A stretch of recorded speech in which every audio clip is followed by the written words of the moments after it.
बार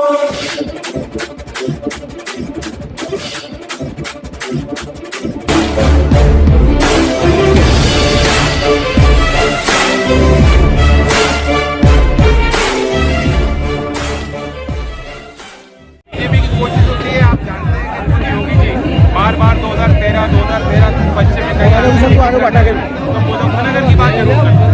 उनके दिमाग में मुजफ्फरनगर का मतलब दंगे से, पश्चिमी उत्तर प्रदेश का आदमी उनकी नज़र में दंगा ही है। मेरे नज़र में यहाँ का नौजवान काबिल है, नौकरी के लायक है, वो खिलाड़ी है, वो वैज्ञानिक बन सकता है, वो अफसर बन सकता है, वो अच्छी खेती कर सकता है। नमस्कार, पैरा हिंदुस्तान न्यूज 24/7 में आपका हार्दिक स्वागत है। खबर उत्तर प्रदेश के बुलंदशहर से।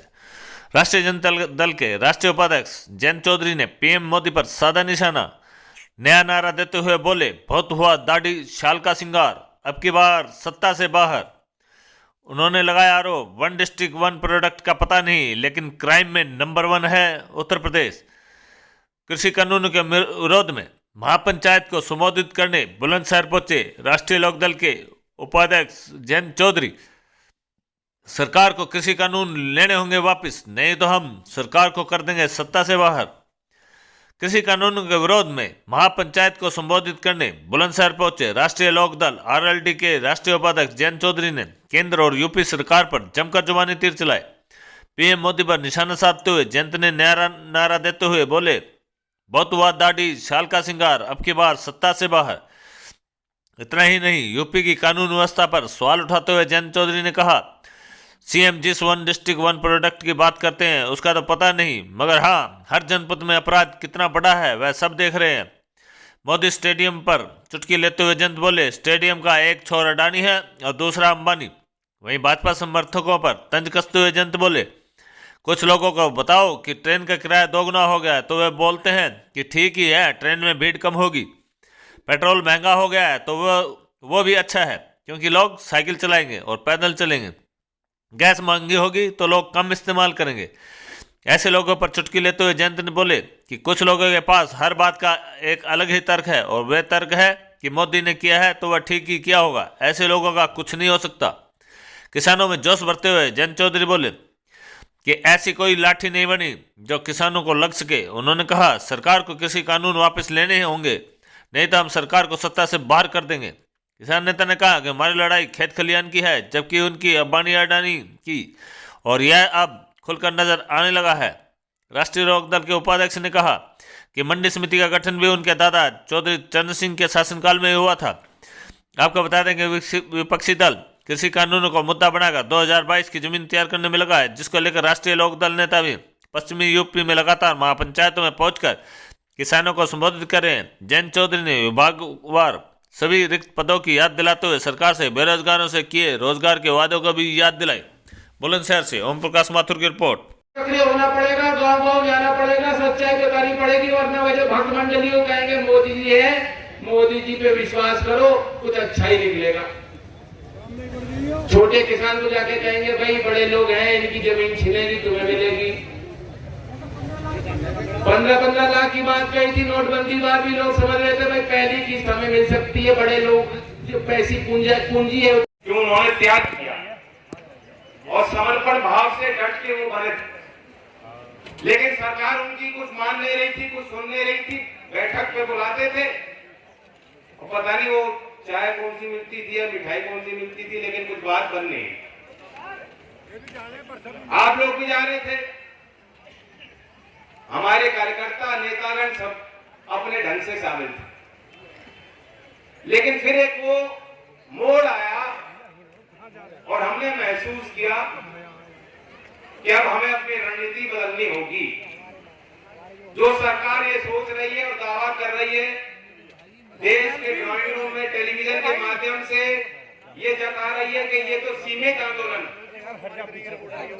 ये चंद एरिया में चंद लोगों का ही आंदोलन, ये एक वर्ग है जो अपने वर्चस्व की लड़ाई लड़ रहा है, ये सब किसानों की बात नहीं। जब उनका ये दुष्प्रचार सरकारी पक्ष का आने लगा तो दिल्ली में बैठे बैठे चौधरी साहब ने भी ये सोचा और मुझे भी आदेशित किया, मुझे भी सलाह दी कि तुम निकल पड़ो गांव के लोग बेहद समझदार हैं, वह संवेदनशील है और ये पूरा इलाका एक है। इतिहास में अतीत में भी जब जब कोई चुनौती आती थी ये इलाका एक हो जाता और ये गरीब की पहचान भी होती है, कमजोर की पहचान भी होती है, हमारी एकता। बड़े बड़े महल में रहने वाले लोग, बड़े बड़े शहर में पॉश कॉलोनी में रहने वाले लोग कभी कभी एक दूसरे का दर्द नहीं समझते, लेकिन गरीब आदमी उसके घर में जब खुशी आती है वो भी मनाता है, लेकिन दूसरे के आंसू भी वो पोंछना जानता है। ये गरीब की और किसान की और मजदूर के घर की पहचान है, ये संस्कार है। और आज आपका मुकाबला ऐसे लोगों से है जिनके अंदर ये भावना बिल्कुल नहीं है। ये भावनाएं समाप्त हो चुकी हैं। अपने सीमित स्वार्थ को पूरा करने के खातिर इन्होंने आंखों पे पर्दा डाला हुआ है। वे आपके दर्द को देख नहीं रहे, या देख रहे हैं तो उसे नजरअंदाज कर रहे हैं। हरियाणा के मंत्री हैं कृषि मंत्री, नाम है दलाल। उनसे जब पत्रकार ने पूछा कि 200 से ज्यादा किसानों की संख्या हो गई थी जिनका इस आंदोलन में तो चल बसे, उनसे पूछा गया कि क्या आपका जवाब बनता है, क्या सरकार की जिम्मेदारी नहीं है? उन्होंने कहा ये तो ऐसे ही मर गए, घर में रहते वहां भी मर जाते, कोई खास बात नहीं। देश के पार्लियामेंट में भी भद्दा मजाक उड़ाया गया।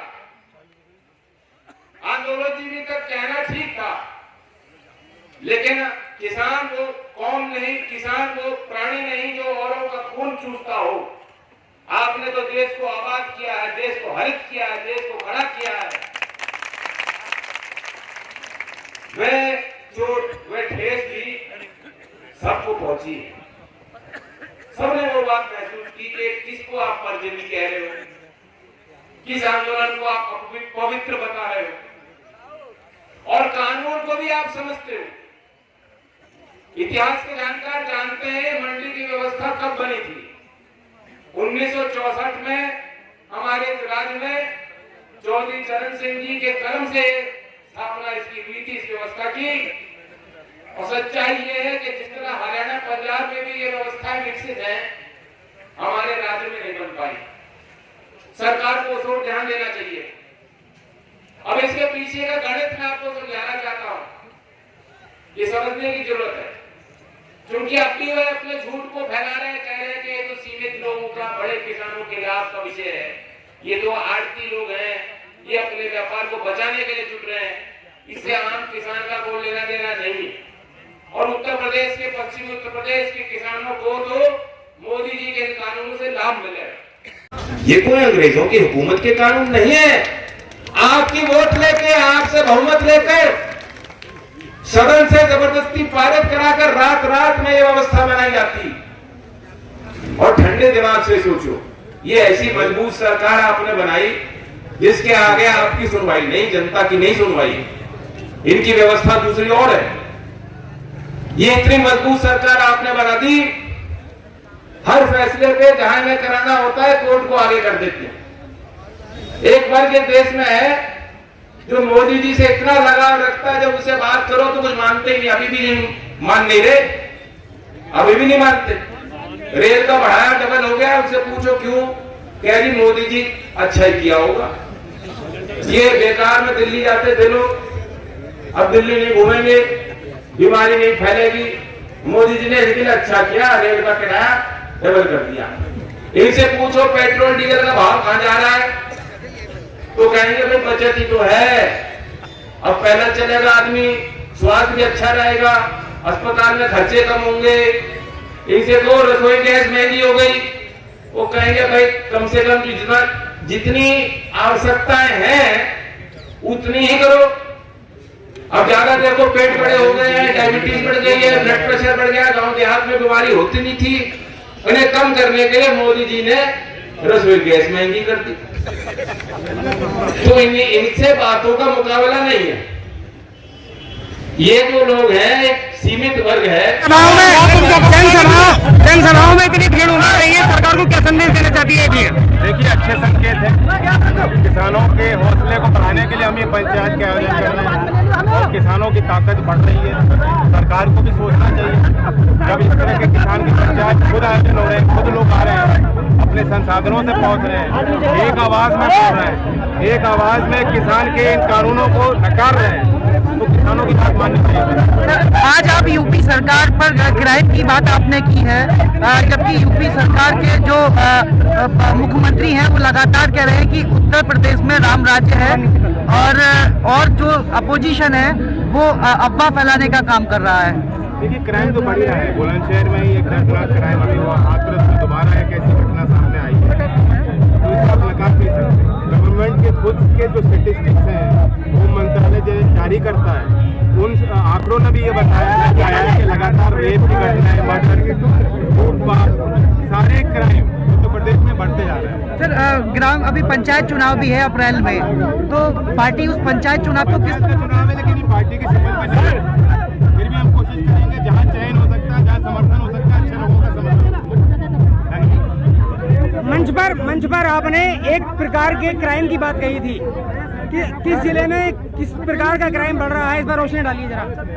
1 डिस्ट्रिक्ट 1 क्राइम, ये योगी जी के राज में नया जो है कानून व्यवस्था ध्वस्त करने के लिए ये योजना बनाई गई। योगी जी ने लाल टोपी और हरी टोपी को लेकर एक बयान दिया था। अरे खुद टोपी क्यों पहना रहे पब्लिक?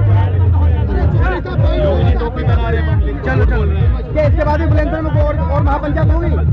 पंचायतें लगातार चलेंगी। 20 तारीख तक मैंने अपने कार्यक्रम जारी किए हैं, और इसमें मुख्य बात यह है कि पश्चिमी उत्तर प्रदेश में अलग भी अम्बेडकर नगर में 20 तारीख को प्रयागराज में ये किसान पंचायतों का आयोजन कर रहा है, तो ये दिखाता है कि ये कोई सीमित मुद्दा नहीं है, सिर्फ एक क्षेत्र तक सीमित नहीं। सर, वेस्ट यूपी में जो महापंचायतें हो रही हैं उसमें सर्व समाज के लोग, जो जाट और मुस्लिम की जोड़ी बिछड़ गई थी, वो खासतौर पे मजबूत हुई है।